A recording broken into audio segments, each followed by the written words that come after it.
Here we go. Mr. Jeff Schechter, it is good to see you here, a.k.a. Shecky. I like that. I am Curt Maly. Some people have called me the social media ad genius. That's what we brand it as, which is funny, Shecky, because actually it's like in the mirror. You're pointing over to the other side, which is the comments. But to me, it's this way. It's really confusing when we start doing this. Yeah. So, hey, a small part of this process is the social media ad genius profit factory. And again, Shecky, as you kind of kick this off, I'll dig for the link and put it in here real quick if people are like, what is the profit factory? So long story short, we have compartmentalized when you're running ads through a funnel and following up with people, we have systematized each step by step. You know, we talk about this every single week where it's like, it's amazing. We have entrepreneurs who have amazing message, amazing products, amazing services, but they don't know where to start advertising, or they're only advertising on one platform. What Shecky and I have really been talking about, really, Shecky, I guess since December, middle of December, and we have this all recorded. We'll show you where to get access to all of these recordings as well, too. We have been talking about what has to happen step by step for someone to be really successful in online advertising. Now, I'm not saying making $100,000 a day, you can get to that level, but at least how do you start step by step through the funnel? And I'll take some calls here. I'll take some calls here in just a little bit. But what we found is, in a very interesting process, we found that there's a lot of amazing people and content out there. There's a lot of people who really want to market their content to expose the message to the world, but unfortunately, it just doesn't get done. And they don't know, I don't know where to start. I don't know where to stop. I don't know what to judge. Well, Shecky and I are here to take you step by step through the entire process. So again, 10,000 foot view is, I'll give you a link to the profit factory and how this whole thing works. But the step that we're working on this week is validating your ad strategy. So you've already figured out, okay, what's my product, service, and message? Who's the person I'm going to target? I'm going to go through the factory process that we have to make sure that I'm all set up before I start running ads and that I have proof. So we went through, okay, what's the core audience that we determined, right? Who are we directly going to market to? Who's our affinity list right outside of that list, right? So just to make the audience a little bit bigger, talked a little bit about tracking. Now it comes down to, okay, I'm going to start running traffic, but I don't know what kind of traffic or where I'm going to quantify it. Hey, Muhammad, I see that you're calling in here, which is awesome. I appreciate you. I got a little agenda right here I'm going to go over. I am happy to chat with you about MIT. I have been to Harvard. I have been to MIT. Those are great places to visit, and I got some great information for you as well, too. Promise I will be back over to you. So, Shecky, you know, a lot of people, they get started. We talked about this kind of a little bit in our Wednesday meeting.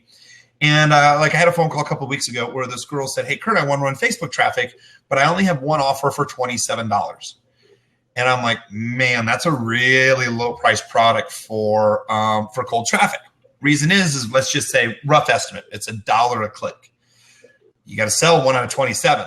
But if you do the math, if you sell 1 out of 27, you're just breaking even and paying for your ad cost. You're not even paying for your widget, let alone making any money. And if you only have one product, the problem is well, it's really tough to start. It's really tough to really monetize on cold traffic because you're not able to know the lifetime value of the customer. So one of the things that Shecky and I were talking about this week was, and I firmly believe this, and Shecky, I'd love to hear your opinion after this comment, which is, you know, a lot of people, Shecky, call us and they say, look, I'm really passionate about what we're doing. I don't want to learn any of the ad stuff. I just want you guys to run it. And you and I know both say the same thing where we're like, hey, look, the most powerful thing a business owner can do is to at least learn how to validate their ad in the marketplace. At least learn to validate their message in the marketplace. Shecky, how many people, I mean, you've talked to hundreds of our students. Give me your opinion on when people call in and they're like, hey, I have a great product idea. I've never tested it, but I want to hire an agency. Yeah, I'm laughing because it happens, you know, a few times a week. Yep. I mean, it's just always. And I think that not learning how to advertise, or at least like what you say, test with that first $1,000 or so and just kind of figure whether some stuff is working. If you don't want to do that, I kind of liken that to say, hey, you know what? I need to get around. I need to get around town. I need to get around the state. But I seriously am not going to learn how to drive. No, that's exactly what it is. That is such a good analogy. Right. So what happens is now you're going to be reliant so reliant on others. You're going to be reliant on public transportation, which is not very, it's just not very reliable, right? And even if you, let's say you got an Uber or a taxi or something, and the driver knew where they were going, when they're turning the steering wheel or turning the stick shift, you still have no idea what they're doing. So you have no way to even hold them accountable for the ride that they're taking you, because you know nothing about driving, right? So I'm not saying in this analogy that you have to own the car. Like, I don't think you have to own the car. If you eventually get to a point where you want to offload to an agency, that's fantastic. But at least go out and get your freaking driver's license, right? At least understand what has to happen behind the wheel for a little while, right? Mm-hmm. And understand how to maneuver things and how to make things go and how to get to the next block, right? And so that you can run under your own power for a while. Hey, yeah, if for some reason it makes sense to not own a car, that's different, right? But anyway, go ahead, Curt. You want to say something? Yes, Shecky, real quick. Adam made a mention in here real quick, and I want to make sure that everybody can hear us okay. I know there's a little echo on your end, or it may be coming from my end. I think it's because I have an empty, not an empty, but I have wooden floors here that kind of makes it echoes, and I know yours does too. Does anybody else hear a bad echo, like from a loop, that could help with my? That's what it was. Oh, did that just start? Can you hear me okay now? Just want to check. Can you hear me okay? I can hear you okay. I've got my earphones plugged in to the computer. I got it. It's just a little echo from your apartment. I got it. It's not a big deal. I just wanted to make sure. It was all good. I appreciate it. I'm glad to see Adam here. Hi, Adam. I appreciate the feedback. Stop. Okay, perfect. Thank you so much. Okay, so Shecky, we were talking about people calling the agency, right, and saying, "Hey, I want to be able to run it." I've explained this so many times in so many different analogies. That's the best analogy I've ever heard. It really is. Because the thing is even if the Uber driver drops you off, even if the bus drops you off, you still don't have a car. Like, yes, you can get another one, but it's always going to cost you more money. And really, the thing is like, if you hire an agency like ours, we have full-time employees that want to be paid a full-time staff, and they're really smart, so they want to be paid really well. Go figure. And then people want to hire really smart, really good people, and they want to say, hey, I want to pay just a little amount, or hey, I don't know what I want to do at first. Well, look, if you want to upgrade to the Cadillac and have someone like a professional, because really, let's use your analogy, Shecky, it's like having a professional driver dedicated to you. That's awesome. Now, if you know how the car runs, what the route is, it is easier for you to inspect and to make sure that no one's going to lose you money or you're not going to get lost, and to make sure that you're safe and that your brand's not being misrepresented. You just don't know what you just don't know. You know, one thing I'll mention that Chris Mercer had said, Shecky, that I just think it was brilliant. Now, by the way, Chris Mercer is a resident expert inside of our social media ad genius community. He talks about Google Analytics. He's an absolutely amazing individual.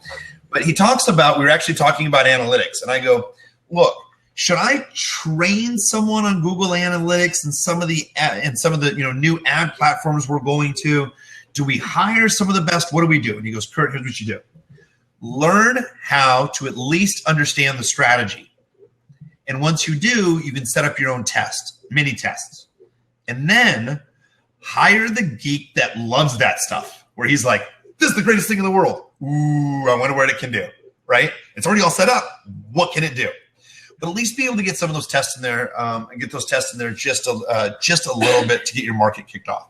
So, Shecky, I think one of the great things that we're doing, especially with this immersion process training, is we're really talking about multi-platform. I mean, this is the strategies we're talking about is really universal through Facebook, Google, LinkedIn, Twitter, really all our trainings are. And we're suggesting to people, because of customer service and demographics, if you set it all up right, you can actually run on 2 or 3 different ad platforms at once, not spend that much money, but get some really good diversified testing done. Shecky, I'm really curious, when you talk to people, we were talking about qualifying your market. And we know that, so I was going to say, how many people do you think you talk to that don't qualify their market? We know that's such a very large percentage. What are some really easy ways where you can start to establish at least some baseline numbers? And I think if you remember, you and I had talked about the difference between baseline and control numbers. Do you mind talking about that for just a minute? Yeah. So a baseline really just means that it's a reasonable starting point. In other words, you're going to look at, I would liken it to say, if you're in a specific niche and you have an approximate, it's not even an exact, but an approximate idea of what clicks should cost, right? Of what your traffic costs are, so that you can at least go, okay, can I start there? Is that a starting point for me to start testing my ads? Because, we talked a week or two ago about affinity groups and making that core audience just a little bit bigger, right? Which is great. Right. As we move forward and start running those first ads, that's where we're going to split test, right? But it's a place to start improvement. Now, when you go and have run your first set of ads, right? Let's just call it generation 1, right? Like you haven't done all this fancy mocha frappa wappa split testing. You've just done a couple basic split tests, right? So you're kind of dialing in a little bit. Okay, like what is this baseline? What is this baseline? Okay, I can consistently hit this baseline. Okay, that, in my opinion, is what I would call your control. Now, anybody who's ever learned anything about split testing, there's really, if you're going to split test, right, you need to have two pieces. So one is the control and one is the variable. So you've moved kind of like, I don't have much room to wave my hands in this little window here, but you start with the baseline because you have to have some sort of starting point. It's not necessarily arbitrary, right? It's kind of like just a pretty good educated guess of what's going on in your niche. You prove it out. Once you've proved it out with a couple basic split tests, you can go, okay, I can consistently deliver this. Now you have control. Now you can get into the real split testing, right? And start running variables against that control so that you have this ability to constantly improve your results. So that's the difference between a baseline and a control. Yeah, it's just, a lot of people are like, well, when you want to talk to them, they go, well, I don't know what my numbers are. I just don't know where, I don't know where to start, or, well, let's start somewhere, number one, right? And that's like with the baseline numbers, it's like roughly, and Sheck, you've heard me talk to plenty of clients before. I'm like, okay, roughly what are you going to cost per click? Let's just do some basic math. And they're like, I don't know. Okay, what's an average cost per click that you get when you run an ad? And they're like, I don't know. So if you test 2 or 3 ads and you start seeing that you can get 50-cent clicks from one, 40-cent clicks from another, $1 from another, you can roughly estimate that you can get clicks between 65 cents and $1. Say, right? You start running a little bit more traffic, you're going to say, okay, it's not really 65 cents or $1. It's more close to like 80 cents overall. Great. We just went from a baseline, just kind of like picking up the grass, throwing it in the wind. I kind of got an idea. To no, I know my numbers. Now, just to let you know, is when I'm talking to clients, I'll ask them and I'll say, hey, just give me a rough idea of what your cost per click is, or give me a rough idea of what your lead is. Again, I'm looking for those baseline numbers, and they'll be like, roughly. Rough is great. It's a good place to start, so we can always improve. Shecky hears me say this, and I go, Shecky, well. That's all right. We are an adult show. Hey, Shecky, let's just break shit and see what happens. And then we're actually fixing something, right? Because we have to get started at least just a little bit so we can fix it. So you want to have a rough ballpark of your numbers. And then when you run more numbers, I'll ask clients, I'll go, okay, what's roughly your cost per click? They'll go $1. And I go, is that a control or a baseline? No, we spent over $1,000. We've gotten over 1,000 clicks, and they average $1. We have pretty consistent numbers. Okay, that's my control number now. Yeah. Now I have a really good idea of what I'm going to be able to get when I scale my business. Now I know I'm getting $1 per click or $5 lead, and I know that I can get it consistently. So when I sit down, for example, and I sit down with Nick and Shecky, and I say, okay, what's our advertising plan for the month? Well, what's our budget? What do we need to bring in? Okay, let's set all this up. How many sales do we need? I'm making up a number, 100. Okay, we're going to do 100 sales. That's our goal for the month.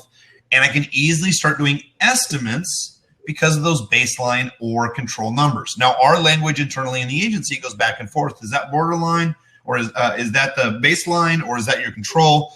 Control. No, I've run a lot of traffic. I know my numbers of the control. Great. Now we can start making some financial decision about goals. Shecky, it's interesting because all we're doing is we're just moving a little bit. Like, I'm sure there's people on the call right now, like, or on the Blab, like, well, wait a minute, what are you talking about? Like, yeah, I know, like, you test a little bit of numbers and you test a little bit more. But what ends up happening is you can start having intelligent conversations when you're building your funnel. So now we start to know, is it a problem with the landing page? Is it a problem with your audience? Because we can really start to define and peel back that onion. It's really peeling back that onion to find out what our core target is, right, Shecky? Yeah, absolutely. And here's the interesting thing. And I don't necessarily like to dumb things down, but here's the kind of cool part is once you get to that stage, right, there's really only two things you have to do, right? You have to improve your results and then you have to scale.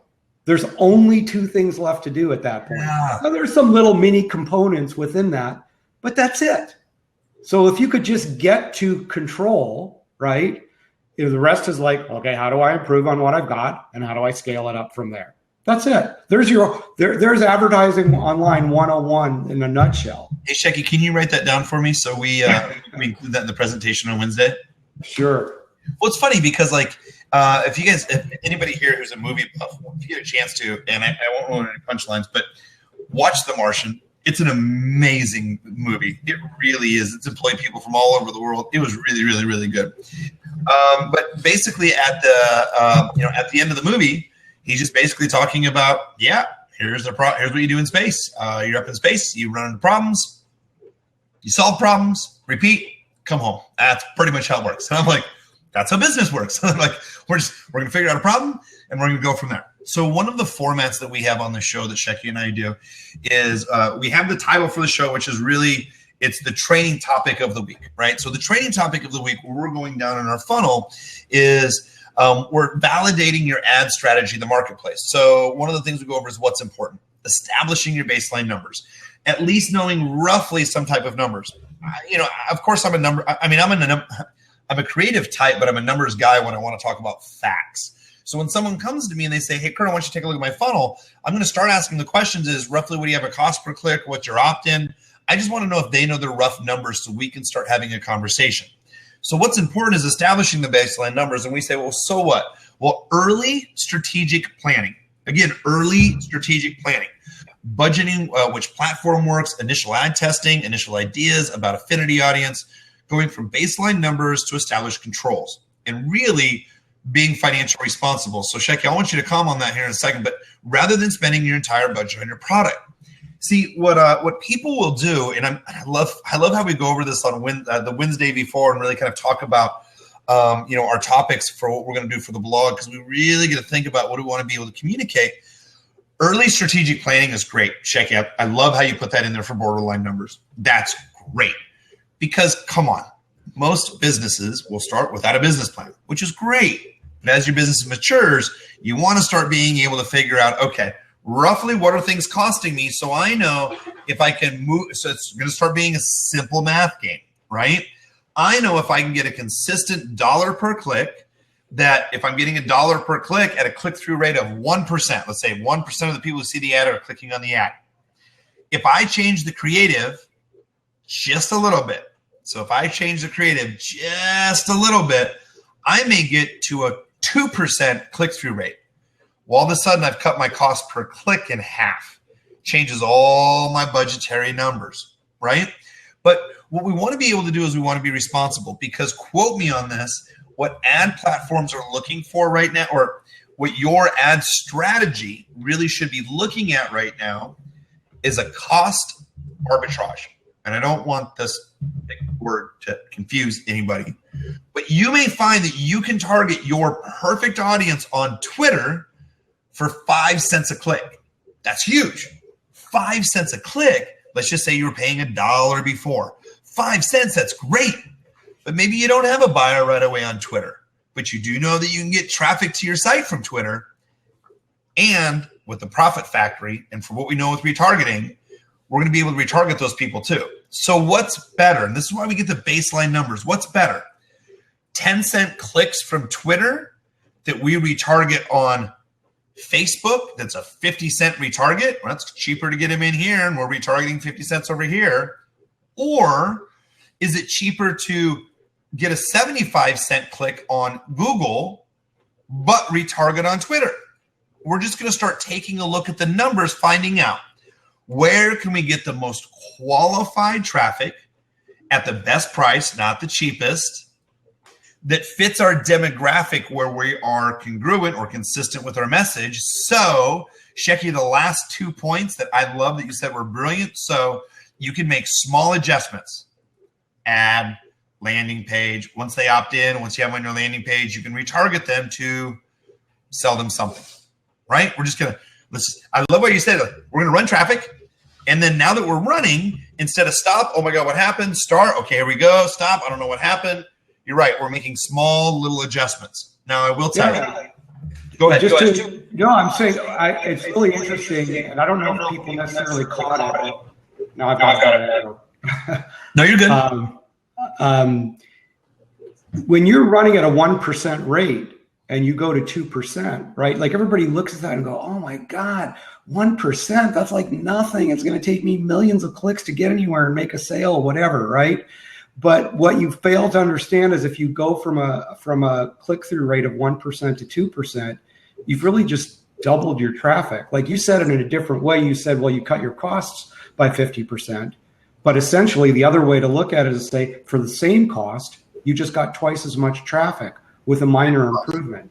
That might have been something as simple as an image on one of your ads. It might have been something as simple as changing 2 words in the headline on an opt-in page. Like you don't realize how sometimes these tiny little changes can have gargantuan results. And yeah, I agree. When you look and say CTR is 2%, it sounds like it sucks, right? But it doesn't, especially after you were getting 1%, right? You start going to 3 to 5%, you start getting good at the improvement process. I mean, what does that look like? And then it's interesting that you bring up all these multiple platforms, because as we move later in the profit factory and we start getting into the retargeting, we may find, for example, that the stuff coming off of Twitter isn't great, right? Yeah. I mean, and I've heard some not so great things about Twitter, but if we can catch them off Twitter inexpensively, and they convert really well on Facebook, or they convert really well on Google, or whatever other platform we're retargeting with, and we know we can make sales that way, that's like now all of a sudden Twitter starts looking really, really attractive. So once you start understanding that yes, you have to have these fundamentals, you have to have the basics right now, and that's what we're talking about. But eventually we're also talking about a very holistic approach to where really. Yeah, so that you can just, you can start saying, okay, this is the way it works. I do some improvement, I do some scale, but and it's true, you can drive yourself nuts with that stuff, with all little mini micro improvements you could make. However, when we take you through this stuff, and we've already taken through some of it, like last week or 2 weeks ago, I don't remember, we talked about the kinds of stuff that you could test. Honestly, that list could have been 100 things long. I think we kept it to 8 or 10. Because it's just basic stuff that if you just worry about those major things, that's enough to take you on the rocket ship to the moon. Yeah, completely agree. So there's whoops, let me sneeze here for a second, Checky. Yeah. Oh, the allergies in Austin, Texas. What an amazing event. So there's a couple of things I want to be able to touch on that you just mentioned. So when a lot of people will start running ads on different platforms, they get a little scared. They're like, I know Facebook's kind of easy, Twitter's kind of easy. Remember, Facebook, Twitter, and LinkedIn, very closely related. Their layouts look a little different, but if you kind of think logically through the process, how would you select your targeting? All 3 of these sites are pretty much the same. A little bit different targeting on each, right? Now, Google, it's a little bit different animal. We do have some Google trainings for you inside of our social media ad genius family. I can go over that more later, but I did put down here before for our link for our profit factory. If you want to see all the other videos that we've recorded in our immersion process, you can see all the videos right there down at the link. And I'll show you how to get to our breakout webinar session that's going to happen this Wednesday. So this Wednesday at 3 p.m. Central Standard Time, what happens is Shecky and I will do a deep dive training of everything that we're talking about, like screenshots, examples, links, resources, where to go next. Again, 100% free to the public. All of our social media ad genius family members get all the recordings and all of our other in-depth trainings. I'll give you more information on that at the end. And actually, I'll just set up a link. I'll pull the Webby link. Or Shecky, if you have the Webby link while I'm talking here for just a minute, the snag2/Webby. Yeah. Great. I already got it in there. Okay. Thank you very much. So if you guys want to register for that webinar coming up on Wednesday, please do so. Again, it's a free webinar. So one of the things, Shecky, is just a quick reminder, because I always do this at the kind of the half-hour mark, is every single Sunday we come out with a new blog article. Shecky, will you put the link for this week's blog in there for me, please? Every week we come Nick, are you there? Yeah, that's all right. I'd have to go dig for it. Yeah. Nick's got it. Ashley will do it for me. She's sitting right behind me. Yeah. Nick's already got it. He's going to put it up here in a second. Perfect. Yep, just for the blog article. So every single Sunday, we have a new blog article that comes out on a new topic. Every Monday, we talk about that topic right here on Blab. And those recordings are always available for the public. Now, on Wednesday every week, we're going to have a deep dive training, or we like to call it a breakout session. And the breakout session is like if you're at a conference and you hear a keynote or a panel, expert panel like what we're talking about right here, then the breakout session is more of the deep dive. It's more of, okay, what are we going to be able to really accomplish? What kind of resources are there? What is it step by step? So if you enjoy any of our training at any time, make sure you register for the Webby. It'll get you on the updates for any of the other free trainings that we have come out as well too. Now, multi-platform. I want to go back to that for just a second because it does scare some people, but it really shouldn't. You know, one of the things, Shecky, I mentioned that a couple of weeks ago, I was sitting around that round table of 12 people spending over $500,000, and there was one girl in there, and I know I can mention this because she said publicly, Maly Pittman, who's vice president of digital marketing, and or vice president of marketing with digital marketer. She's brilliant.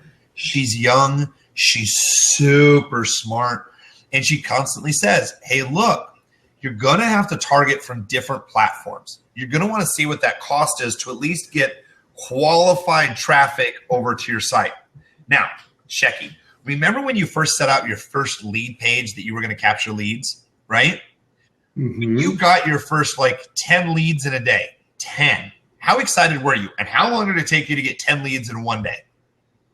Just 10. I wasn't spending a lot of money, so it took me probably a while. I would say probably a month or so, but just getting the first one, I was jumping out of my pants, just to say, wow, this actually works. And somebody gets on. And the other thing that was cool for me, and I don't know if anybody else, maybe we're getting off topic, but it's a Blab, so, whatever. I was really thrilled when the first person actually wrote back to me off my email autoresponder. That was like a huge moment because it brought things into being real. Like, look, it's not just like some statistic out there, but there's another person on the other end that actually read my email. Yes, it was a pre-written, it was an automated email, of course. It went through the autoresponder. But the way I was taught, it's like write it as if you're writing to one person, and somehow it resonated with this dude, and he wrote back to me. And I'm like, cool. I'm sitting there typing and writing back to him. He must have had 6 or 7 different emails back and forth between us. But it was just that was the moment when everything became real. So here's the thing and I appreciate you sharing that story. So we can get even faster results with even seeing advertising videos and start seeing comments in some of our videos, direct feedback. Yeah, you're right. Once that direct feedback, you start seeing that come in, things really start to change. But Shecky, what happens if you were to start your marketing? You said it took about a month to do 10 leads, which honestly, it's hard to quantify. 10 leads isn't really a whole heck of a lot of traffic. Can't really scale a business on that, right? No, I was going slow. Yeah. So what happens if you were going slow within the first 5 days and you got 500 leads? What would you do? I'd be really excited. And I'd be going, well, what did I do? Let's see if we can quantify that and figure out because obviously I did something right. So let's figure out what I did right, quantify it, and is there a way to keep the love going, improve it, and scale it? I mean, that's what I still think it's worth testing and seeing if you can improve, right? But if you're getting 500 leads and the 500 leads are turning into sales and the sales are profitable, dude, and that's gargantuan. Especially, would it get you excited though in the first couple of days if you got 500 leads? Can I cuss? Here's the deal.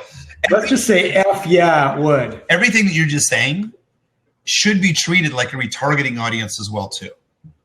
So what happens is people get excited about that first lead, engaging with that first guy. It took you a month to get 10 leads because you were starting out, like you said, slow. Well, if you're starting out and you're using retargeting as well, maybe you get 10-cent clicks on Twitter, because this goes back to the original point that you said, hey, we don't even know if it's good traffic, but at least we can actually monitor what traffic's coming from Twitter. Because remember, one of the earlier trainings we did, again, with Chris Mercer, that our family members can find back in the back of Social Media Ad Genius. But we want to find out, okay, if they're coming from Twitter and we're targeting 35 to 55-year-old male, female entrepreneurs, people who like digital marketing, what else can you tell us? We've already spent the money. Like, we got that 500 opt-ins. You said, how do we keep the love? How do we keep following up? It might not be our perfect customer, but if we're following up with retargeting now, that's really going to help. But we're going to be able to test and say, okay, I know that I can get 10-cent clicks from Twitter. I know Twitter people don't buy. But I do know if they go to Twitter and then they come from Twitter to my blog and I retarget them on Facebook to my blog, again, like another blog article, and I show them a video, now they start opting in. So for example, just very quick, simple math. What a lot of people are now finding is sending over a click directly over to a landing page. I'm just going to make up easy numbers. $1 a click, right? You pay $1 a click on an ad platform, goes to a landing page.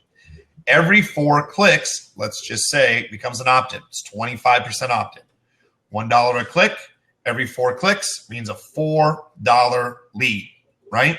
The problem is sending 1 click directly over to one landing page it's when people look at it and then bounce off. Look at it, bounce off. You want to make sure that it's highly relevant, right? So this is why we're validating our ad strategy in the marketplace with different platforms, and of course split testing some different ads, whether it's Twitter and, like I said, LinkedIn and Facebook. Those are the 3 easiest to get up and running very quickly. But if we see that it is, again, $1 a click, 4 clicks over here to one landing page, and that's it, I'm going to get $4 a lead, and I just know that I'm getting $1 clicks. What a lot of other people are starting to see is, for instance, Shecky, let's say Shecky's interested in playing guitar. So how would you, here is a quick 3-minute guitar video that will teach you how to play a riff that is in 80% of all songs. That's interesting, right? Shecky may go to a blog, read a little bit about it, maybe watch a video on it, but he may read a little bit about it and say, that was cool, but he just didn't opt in. Shecky's a really private person and doesn't opt into every single thing that he sees. He likes, his content. So he's like, I'm not going to opt in. But then on Twitter, when he goes on Twitter every once in a while, when he's looking on his phone, he sees a retargeting ad for another blog. And he's like, oh my goodness. Well, that's really unique. I just kind of read something that's similar like this. I like these guys. And then he goes back onto Facebook and sees maybe a video. And we'll actually, in the next couple of weeks, go over a video training step-by-step of how to record the retargeting videos. But now he sees a video that says, oh, now I can learn how to play the guitar a little bit more. I had no idea. That video lands to a website where it takes him to the next step where you can opt in or either buy, right? Traditional marketers, I should say traditional closed-minded marketers will say, well, wait a minute. If I'm already getting $1 and it goes over to this page and every 4 becomes a lead, so it's a $4 lead, why don't I just send leads directly to the page? Well, because the person who lands over to that original page doesn't mean that just because they said no now, doesn't mean they say no for never. I say this all the time. Well, you've already spent time targeting, ideally, your right avatar.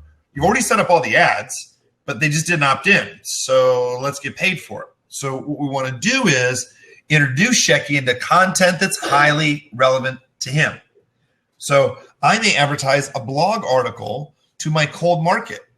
I advertise our blog articles. Every week we do a new one, advertise it to a cold market. So your blog article, you advertise to a cold market. Now that blog article, instead of being $1 click to the landing page, that blog article, maybe it's 30 cents because it's really relevant. A lot of good content, could be a 30-cent click. So that cost me 30 cents. Now maybe we retarget it on Twitter. It's 20 cents, just making up a number. Now at 50 cents, still half price from that 1 click back to the landing page. Still half price, right? So now I'm going to do another retargeting ad on Facebook for, let's just say it's a video, so I can get 10-cent views. I really just want people to watch my video to get to know me and build a little rapport. Now I'm at 60 cents, 3 contact points. They read something, they watched a very, very quick video of me or of your personality and brand. So again, we're at 70 cents. Now it could be another 30 cents to send them to a third blog or a third piece of content that aligns with this stuff here. So they've had 3 other points of reference. Now this might be another 30 cents to go in. Well, wait a minute. We've had 4 contact points, 1 video, 2 different platforms, cost us the exact same.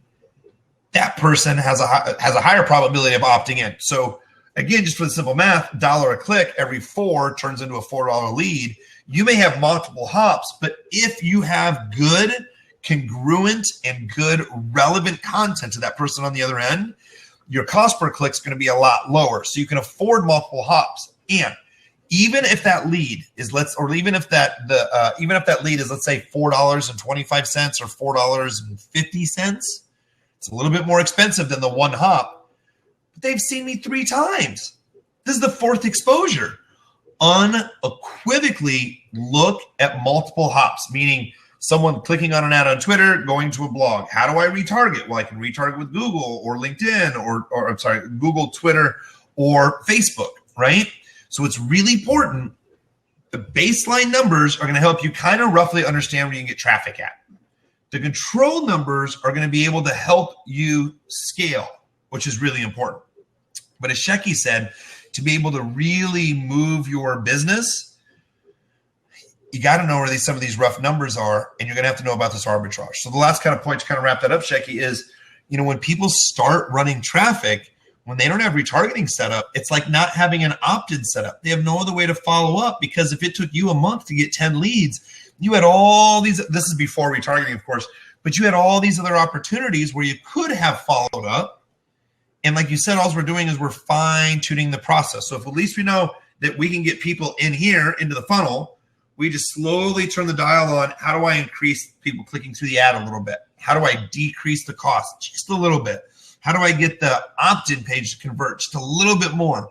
Man, and these half percentages, these small little adjustments as you're consistently running traffic, this is where 7-figure businesses are created. Is that right, Shecky?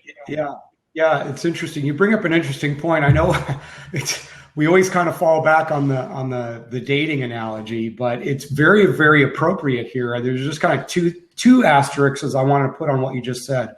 So one is you said in the words in that whole long soliloquy that you just gave, well, that was before retargeting, right? So if you think about like the people like Adam, who's on our Blab right now as a visitor. I mean, he's been in the internet marketing space for a long time, very, very successful guy, right? But there are a lot of marketers like Adam out there from the day where it was just like everything was just direct response, opt in here, ad, opt in, like that's it, buy or die. That was sort of the theme, right?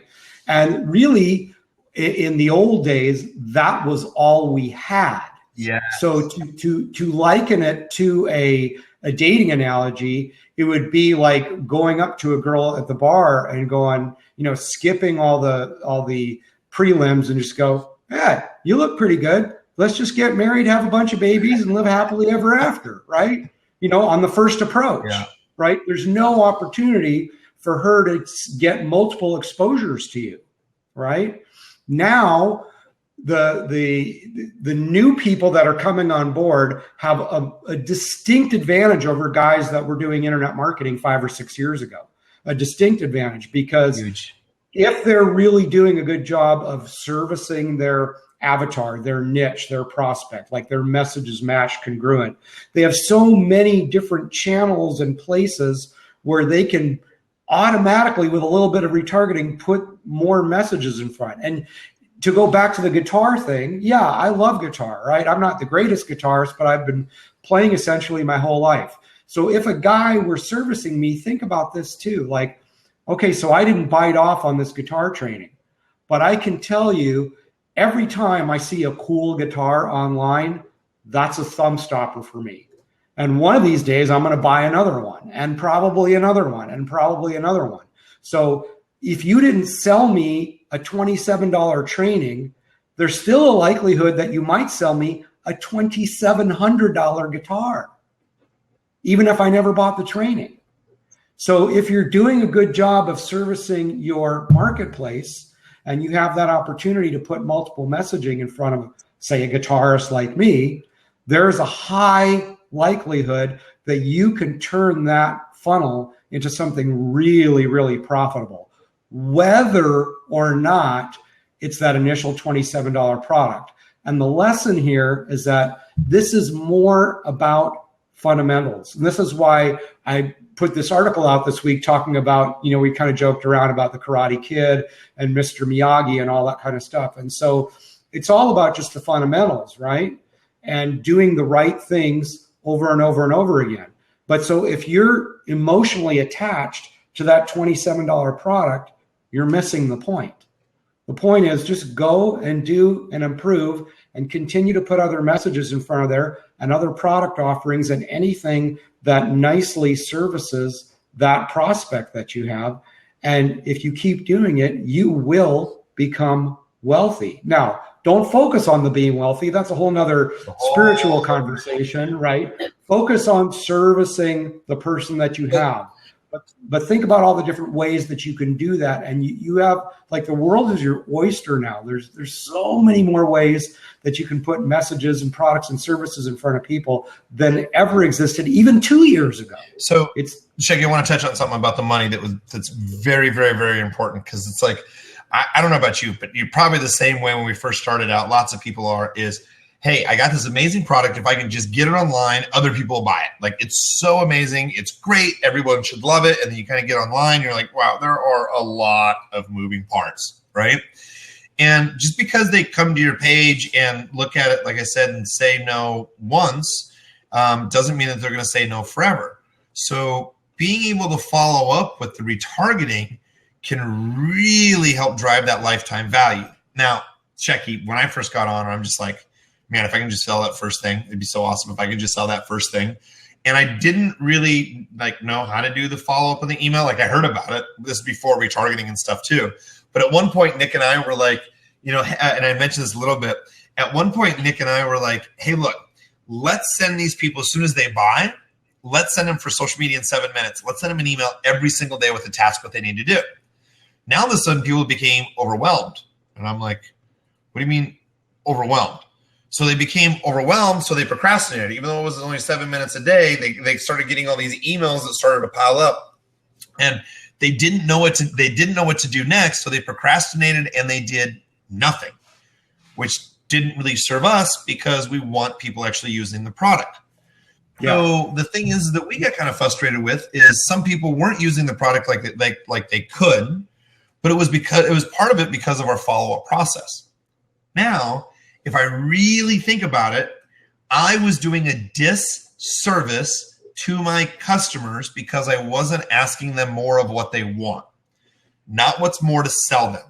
What they wanted was a condensed version weekly that they could digest information.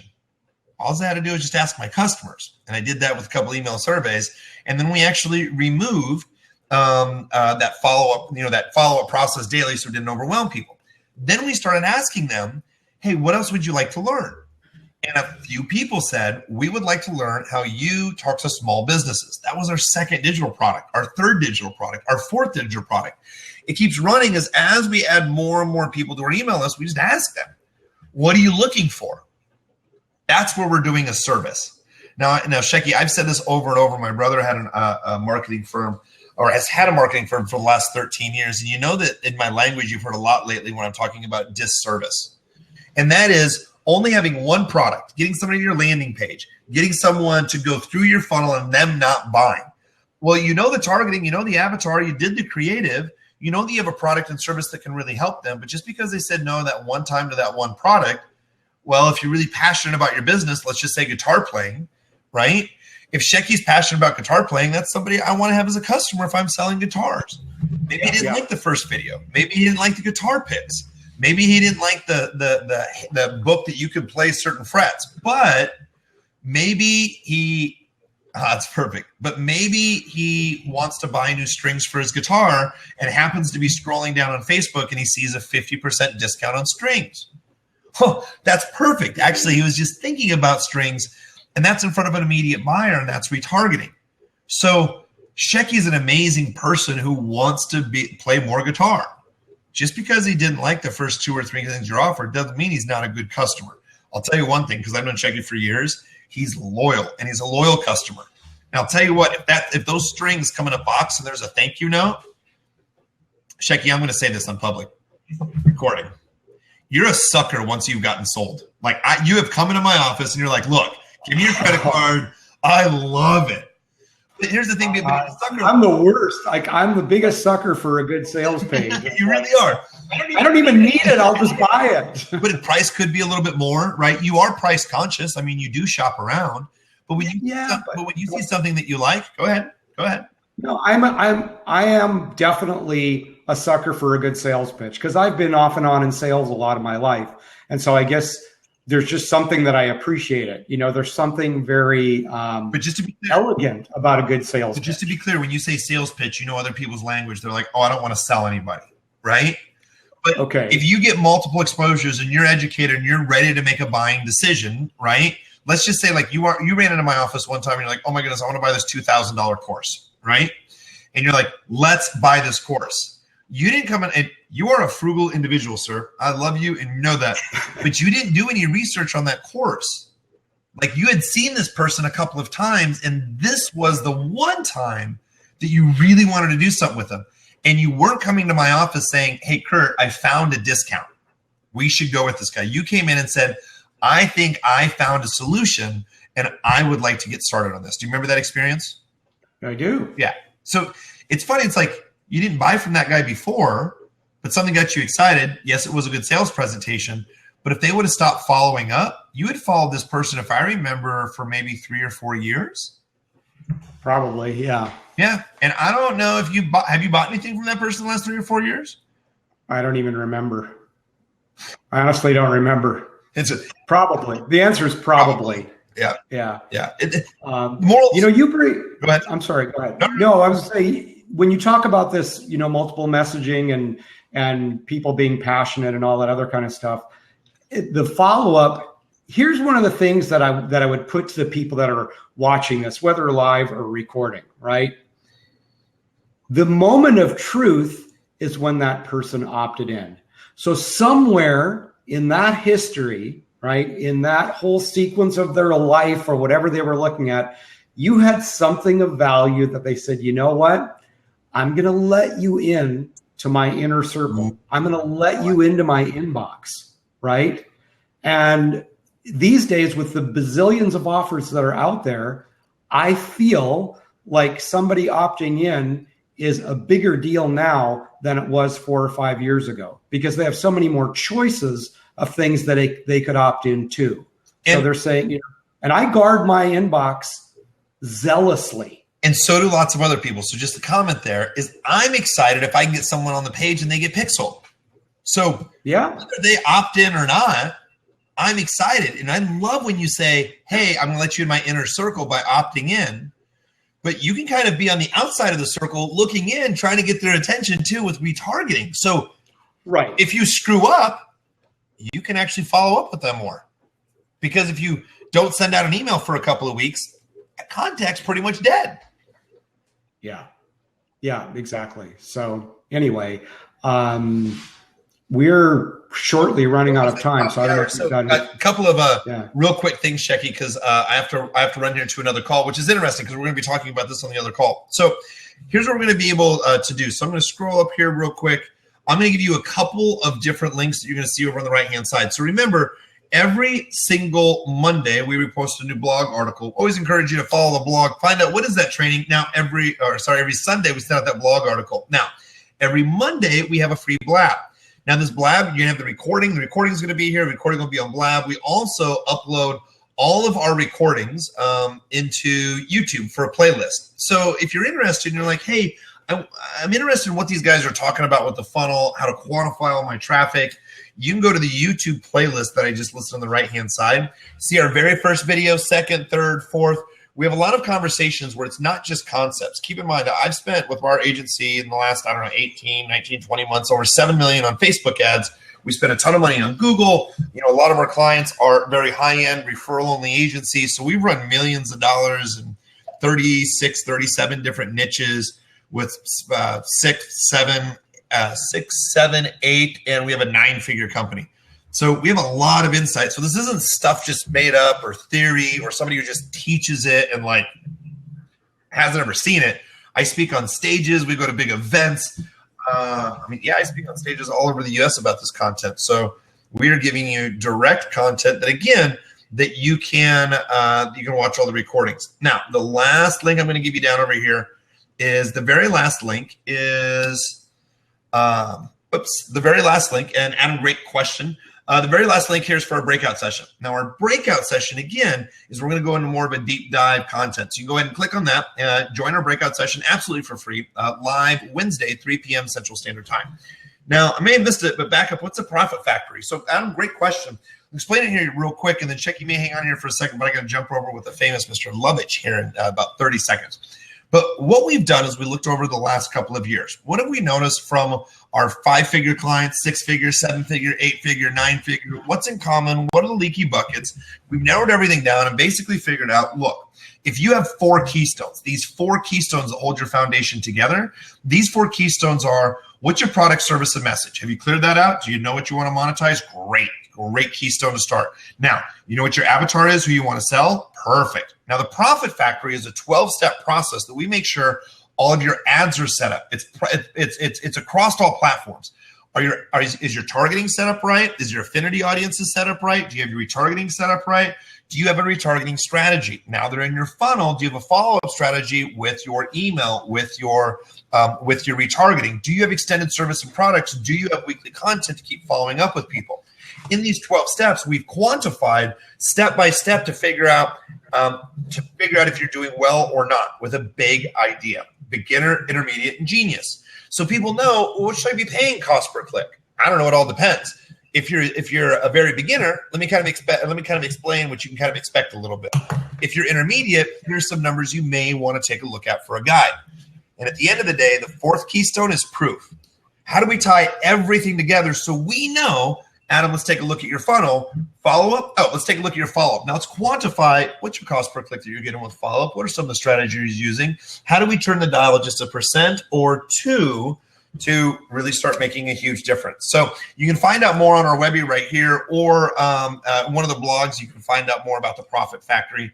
See ya. Come Wednesday.